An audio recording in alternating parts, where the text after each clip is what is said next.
안녕하세요. 금요사건 파일 디바제시카입니다. 지난 2020년 세간을 뜨겁게 달군 살인 용의자가 전라북도 전주에서 긴급 체포됩니다. 그는 지인이었던 30대 여성 김씨 그리고 부산에 살던 20대 여성 박씨의 실종 사건 중심에 있던 인물입니다. 그런데 이 피해자 김씨와 박씨의 실종 시기가 불과 4일밖에 차이 나지 않습니다. 한 사람이 각각 다른 지역에 거주하는 이 두 사람을 고작 4일이라는 짧은 시간 안에 살해할 가능성이 과연 높을까요? 검거된 용의자는 31살의 최신종. 경찰은 아주 신중하게 수사를 진행했습니다. 그리고 얼마 후에 최 씨의 연쇄 살인이 사실로 드러나게 되면서 경찰은 그의 신상을 세상에 공개하게 되죠. 최신종. 그의 첫 사건은 검거되기 5일 전인 2020년 4월 14일에 발생했습니다. 전주에 살고 있던 그 실종자 김씨가 14일날 화요일 밤 이후로 연락이 되지 않았는데요.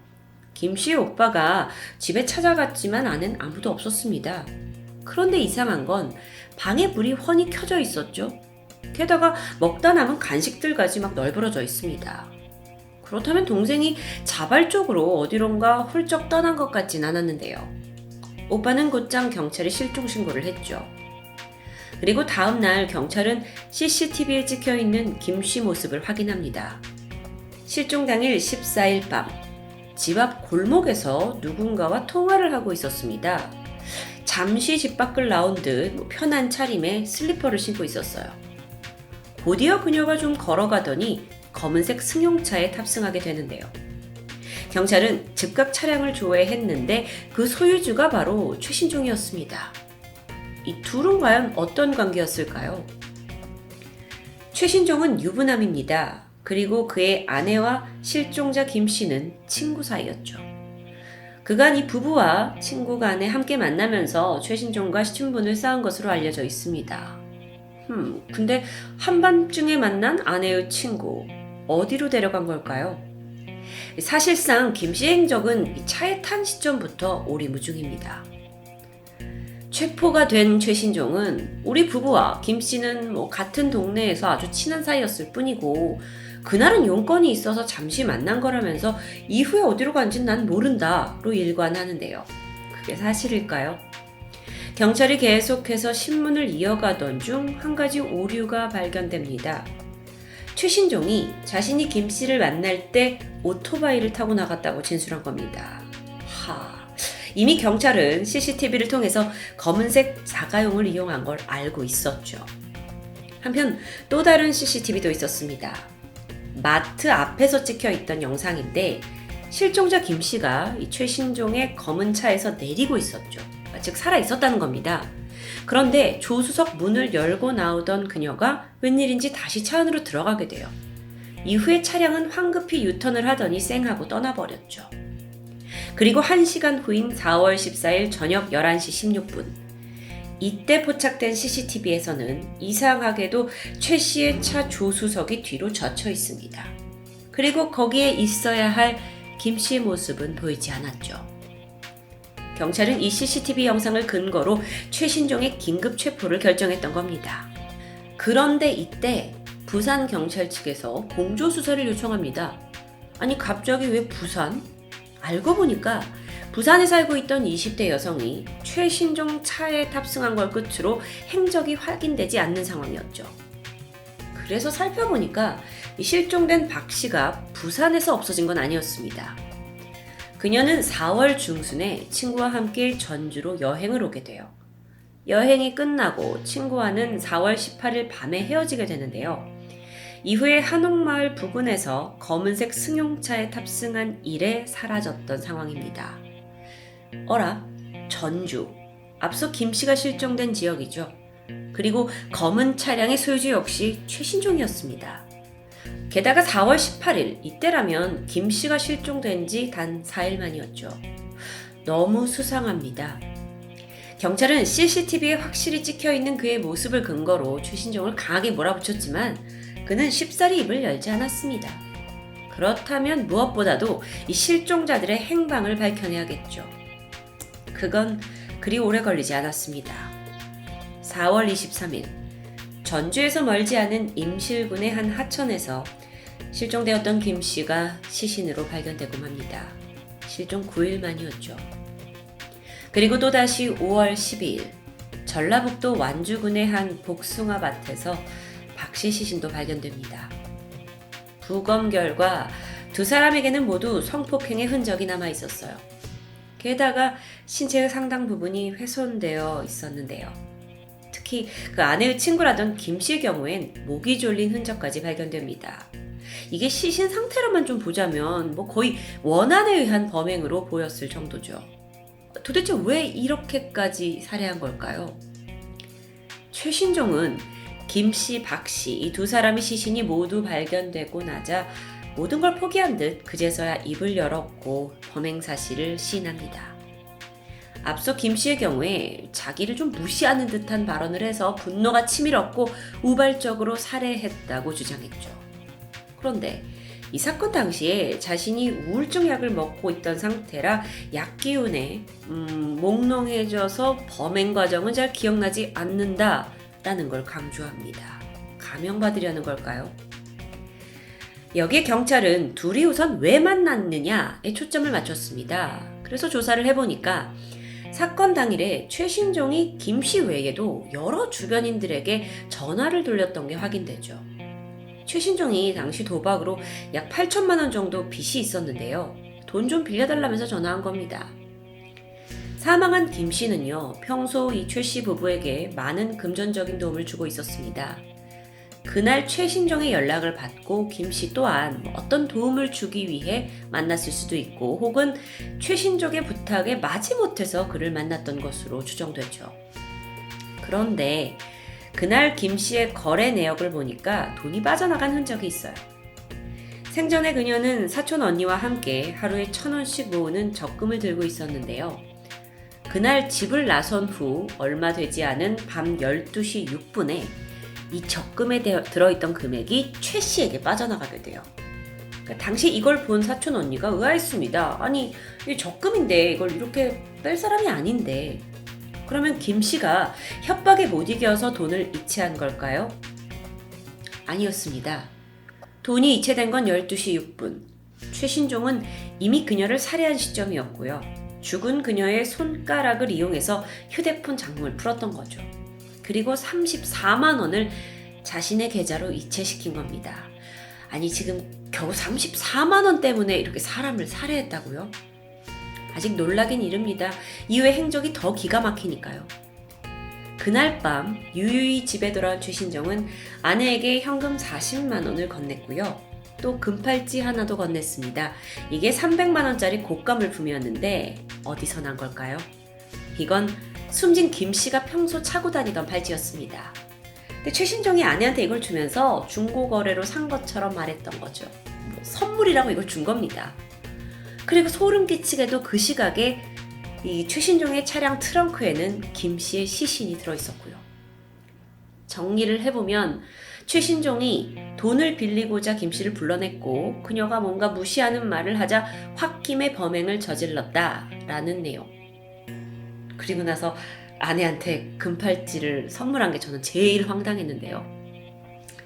어쨌든 경찰은 조사 끝에 최신종이 김 씨를 만나기 전에 커터칼을 구매한 사실까지 찾아냅니다. 그렇다면 이건 100% 우발적인 살인이라고 보기는 어려워요. 커터칼을 미리 준비했으니까요. 게다가 그의 자백에서 최신종이 쏙 빼놓은 사실이 있습니다. 김 씨를 성폭행한 증거요. 아마 그의 범행 목적 자체가 성폭행을 하고 금품 갈취를 하려고 했던 게 아닌가라는 가능성이 더 높아 보이죠. 그렇다면 실종된 박 씨와는 어떤 관계였을까요? 사실 두 사람은요, 일면식도 없는 사이입니다. 그날 처음 만났어요. 랜덤 채팅 어플을 통해서 이제 여행을 왔던 박 씨가 전주의 한옥마을 부근에서 최 씨와 만나게 되죠. 그리고 그녀를 자신의 차에 태운 최신종은 곧장 전주 시내를 빠져나갔고 50분 후 한 주유소 CCTV에 최신종이 박 씨를 무자비하게 폭행하는 모습이 찍혀 있습니다. 아니, 근데요, 처음 만난 여성에게 그토록 분노할 이유가 있을까요? 최신종은 이때 박 씨를 겁탈한 후에 살해했고 시신을 복숭아밭에 아무렇게나 던져두었죠. 이후 자기는 응급실로 가서 몸에 난 상처를 치료하기도 했습니다. 최신종이 박 씨를 만나서 시신을 유기하기까지 총 걸린 시간은 고작 2시간이었는데요. 이 최신종, 그의 범행 패턴은 확실히 일반적인 범죄자들과는 다릅니다. 범행 대상에 대한 일관성도 없고요. 원한에 의한 것도 아니었죠. 시신을 밭에다 그냥 버리고 응급실에 가는 걸 보면 주도 면밀한 사람도 아니고 자기 자신을 숨기려 하는 것 같지도 않습니다. 사후 처리 역시 꼼꼼하지 않았고요. 전문가들은 이러한 행동에서 그의 강한 충동성이 두드러진다고 분석했습니다. 그러니까 눈앞에 있는 대상에게 순간적인 그 화남의 감정을 해소해버리는 성향이 강하다는 거죠. 이런 사람은 이성적인 판단이 어렵고요. 그냥 감정을 행동으로 쏟아내는 데 집중하는 특징이 있습니다. 그러니까 다시 말하면 좀 분노 조절에 남다른 큰 문제가 있어 보여요. 근데 이런 사람이 도대체 사회생활은 어떻게 했던 걸까요? 그러고 보니까 최 씨의 폭력적인 성향은 과거에도 보였습니다. 지인들은 그가 살인 혐의로 체포되었다라는 사실에 그닥 놀라지도 않았는데요. 약간 언젠가 그럴 줄 알았다라는 반응입니다. 과거에 그는 씨름 선수로 활동했던 적이 있습니다. 실제로 전국 소년 씨름체전에서 우승을 한 적이 있는 씨름 유망주였죠. 그런데 문제는 감정이 폭발할 때면 선후배, 친구 가리지 않고 폭력을 휘두르는 겁니다. 특히나 후배들의 경우에는 산에 끌려가서 흠씬 막 두들겨 맞은 적도 많아요. 결국 이런 인성 문제로 씨름부에서 퇴출당했죠. 10대 시절을 좀 볼까요? 일명 전주 짱이었다고 합니다. 자기보다 약한 사람을 괴롭히는 게 취미였던 거죠. 특이한 건 화나는 일이 있을 때마다 칼을 구매해요. 그리고 그 칼을 신문지에 둘둘 말고 나타나가지고는 상대한테 이렇게 들이댄 게 한두 번이 아니었다는 거죠. 정상이 아닙니다. 게다가 더 짜증나는 건데 내가 여자들을 강간했다라고 떠벌리기도 해요. 정상 뇌가 아닌 거죠. 증언에 의하면 친구들과 이렇게 조용히 술자리를 갔다가도 갑자기 짜증이 난다면서 막 이유 없이 친구를 때린 적도 있죠. 한 번 흥분하면 절제를 잘 못한다고 합니다. 그래서 피가 터질 때까지 때려야 그나마 화가 풀린다는데 저는 이런 사람 주변에 친구가 있다는 것 자체가 신기한데요. 주변인들은 사실상 그를 말릴 수 없었다고 말합니다. 10대 때 폭력 조직에 몸을 담았던 적이 있었을 정도로 불량해요. 그래서 함부로 대하는 게 두려웠던 거죠. 보복을 할 수도 있으니까요. 성인이 되어서는 그나마 좀 정신을 차린 것처럼 보이기도 했습니다. 합법적으로 살고 싶다라면서 퀵서비스 일을 하고 돈을 벌기도 했죠. 근데 그게 오래 가진 못합니다. 2012년 최신종은 자신에게 이별을 고하는 여자친구를 6시간 동안 감금, 폭행, 그리고 성폭행한 혐의를 받습니다. 끝이 아니에요. 3년 후인 2015년에는 김제시 한 마트에서 2천만 원이 넘는 현금을 훔친 혐의가 있죠. 2019년에는 지인의 아내를 성추행한 혐의도 있습니다. 이게 전적으로 보면 아주 그냥 상당히 더러운 놈이죠. 문제는 이런 혐의가 굉장히 많은데도 불구하고 실제로 복역한 기간은 불과 6개월이라는 겁니다. 6개월. 나머지 기간은 전부 집행유예 처리됐어요. 왜 최신종은 솜방망이 처벌을 받았을까요? 그 이유를 보니까 재심으로 감형받고 법 개정으로 감형받고 또 피해자 합의로 사건이 종결된 적도 있어요. 그 여자친구 성폭행에 대해서 당시 총 7장이나 되는 반성문을 썼고 그녀와 합의를 했다라고 전해지는데 정말 뉘우쳤기 때문에 용서를 받았는가? 그건 너무 순진한 발상이죠. 이때 최신종은 그 여자친구에게서 합의를 받아내기 위해서 그녀를 집요하게 괴롭혔다고 합니다. 과거 조폭 출신에다가 원래도 성격이 지랄 같은 인간이니까 너무 두려웠던 피해자가 울며 겨자 먹기로 합의를 해줄 수밖에 없던 겁니다. 최신종 이놈이 참 영악해요. 죄를 지을 때마다 게다가 무슨 자살 소동을 벌여요. 수면 유도제 털어넣고 번개탄으로 죽겠다면서 유서를 남겼죠. 자기가 너무 이 지은 죄에 대한 죄책감이 커서 그냥 극단적인 선택을 하는 게 낫겠다라고 모습을 보이는 건데요. 그러면서 막 주변에 나는 너무 괴롭고 불안하다라는 심리를 적극적으로 어필하기도 했다고 하죠. 그런데 이건 모두 가면에 불과했습니다. 예전부터 최신종을 알고 지내던 주변인들은 이거 다 쇼입니다 라고 얘기를 해요. 자살을 진짜 하려는 게 아니라 그러니까 나는 이만큼 좀 절박하다라는 걸 보여주기 식으로 허세를 부리는 거죠. 그가 감형을 받기 위해 쓴 이 반성문 또한 대필한 게 아니냐는 논란이 있습니다. 한 변호사에 따르면 구치소에 가면 반성문을 잘 쓰는 사람이 인기가 많다고 해요. 그러면서 사실상 구치소의 대필이 성행하는 이 현실을 꼬집게 되죠. 정작 반성문을 이제 썼잖아요, 범인이. 근데 이걸 받아봐야 할 피해자는 이걸 열람할 기회도 없다고 합니다. 가해자의 반성문이 재판부에게 좀 더 선처를 받기 위해 악용되고 있는 씁쓸한 현실인데요. 어쨌든 결국 최신종은 사실상 지가 저지른 그 죄값을 제대로 치러본 적이 없습니다. 이런 과정이 계속되니까 범행 자체를 가볍게 생각했을 수도 있겠죠. 그러면서 시간이 지나고 더 무자비하고 포악한 사람이 돼버린 겁니다. 가장 기본적인 자신의 살인 충동을 억누르는 것조차 필요성을 느끼지 못하게 된 거죠. 지난 2020년 10월 검찰은 최신종의 무자비한 범죄와 행적으로 봤을 때 결코 다시는 사회에 나와선 안 되니 사형을 구형해야 한다고 주장했습니다. 한 달 후인 11월 그에게는 최종적으로 무기징역이 선고됩니다. 이후에요. 사람은 절대 변하지 않는다는 사실을 증명이라도 하듯 최신종이 판결에 불복하면서 항소했습니다. 심지어 항소심에서 우리 가족들이 지금 나 때문에 다 피해를 보고 있으니까 감형을 좀 해줘라 라는 아주 입을 확 찢어버릴 소리를 하고 앉아있죠. 그러면서도 정작 죽은 피해자들에 대한 사죄의 말은 단 한마디도 없었습니다. 결국 항소심 재판부는 최신종의 이런 모습에 기가 찼고 가석방 없는 종신형이 필요하다라는 말까지 남깁니다. 모두가 바랬던 대로 원심이 확정되면서 그는 무기징역 하에 감옥에 복역 중입니다. 앞으로 다신 세상에 나올 일이 없어야 할 텐데요. 반드시 격리되어야 했던 연쇄살인범 최신종. 주변인들이 모두 입을 모아서 언젠가 한 번은 큰 범죄를 저질렀을 사람이라고 말한 게 저는 충격적이었습니다. 그러면서도 그 누구도 그를 저지할 수는 없었죠. 아니, 저지하려고 들지 않았습니다.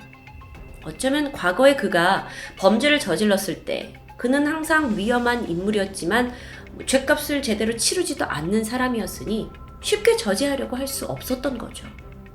그렇다면 과거에 단 한 번이라도 그가 자신의 행동이 사회에 반하는 심각한 것이다라는 걸 깨달았다면, 그리고 제대로 된 벌을 받았다면 상황은 지금 좀 달라졌을까요? 더 이상 우리 사회가 그 어떤 범죄라도 가볍게 넘기는 일이 없기를 간절히 바라봅니다. 금요사건 파일 디바제시카였습니다.